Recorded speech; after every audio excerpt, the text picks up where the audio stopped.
All right, so maybe LS swaps seem a little scary to you, but you're tired of having to constantly mess with your carburetor.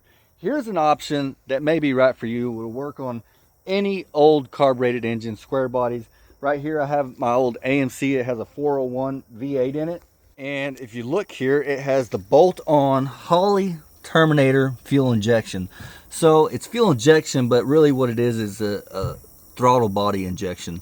So this looks just like a carburetor, but it's pretty slick design. Your ECM is actually built into this and bolts right down to where a carburetor goes.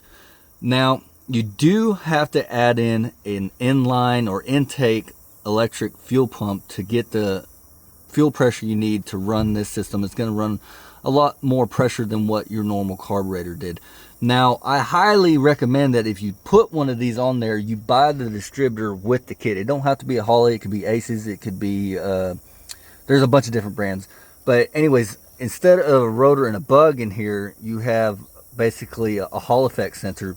And what that allows you to do, or allows it to do, I have a handheld I can plug into this, and it has a self-learning feature. So it's going to adjust your fuel curves, and it can actually adjust your timing from the handheld or from the ECM inside there as needed. Because along with the bolt down fuel injection and distributor, you have to add an O2 sensor. So your O2 sensor is going to read what's actually going on and coming out the exhaust, and it can tune it from there.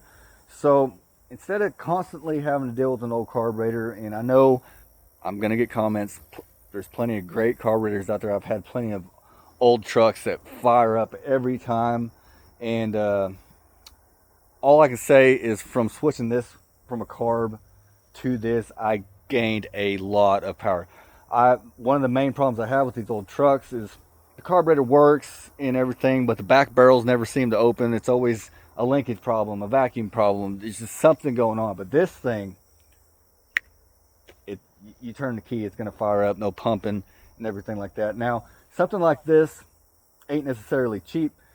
You get what you pay for. I mean, there's cheaper kits out there, and I'm sure they would work fine. But if you're going to run like a Holley system like this with a distributor, you're looking at and the fuel pump, you're looking at probably at least $1,200, $1,500. But if it's something that you know ain't ready to dive into the whole LS swap yet, but you want the reliability and the functionality of a fuel injection, a bolt-on throttle body injection may be the right option for you.